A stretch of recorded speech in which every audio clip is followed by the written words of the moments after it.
Hi, Keaton. Grandpa Brody and I are going to read you a book that was a favorite of your daddy's and your Aunt Rachel and your Aunt Erica's. And then we're also going to do a finger play for you that's one of Grandma's favorites.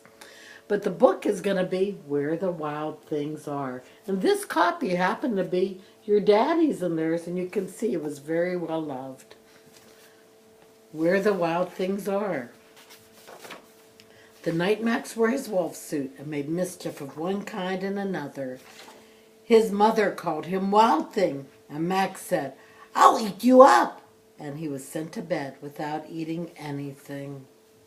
That very night in Max's room a forest grew and grew and grew until the ceiling hung with vines and the walls became the world all around. And an ocean tumbled by with a private boat for Max, and he sailed off through night and day, and in and out of weeks, and almost over a year, to where the wild things are.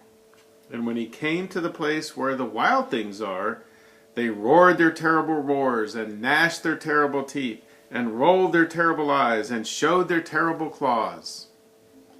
And Max said, "Be still," and he tamed them with a magic trick of staring into their yellow eyes without blinking once. And they were frightened and called him the most wild thing of all, and made him king of all the wild things. And now, cried Max, let the wild rumpus start. Rumpus, rumpus, rumpus, rumpus, rumpus, rumpus, rumpus, rumpus, rumpus, rumpus, rumpus, rumpus, rumpus, rumpus, rumpus, rumpus, rumpus. "Now stop," Max said, and sent the wild things off to bed without their supper. And Max, the king of all wild things, was lonely, and he wanted to be where someone loved him best of all. Then all round from far away across the world he smelled good things to eat, so he gave up being king of where the wild things are. But the wild things cried, "Oh, please don't go. We'll eat you up, we love you so." But Max said, "No."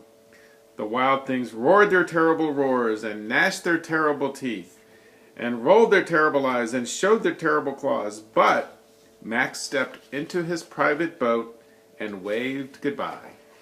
And sailed back over a year, and in and out of weeks, and through a day, and into the night of his very own room, where he found his supper waiting for him, and it was still hot. Now the finger play we're going to do is called the beehive, and Grandpa and I are going to make beehives with our hands. Come on, Grandpa, make a beehive. Here is the beehive. Where are the bees? Hidden away where nobody sees. Watch as we count them come out of their hive. 1, 2, 3, 4, 5. Bzzz. We hope you enjoyed this, Keaton. Have a good night. We love you and we miss you. Bye, Keaton.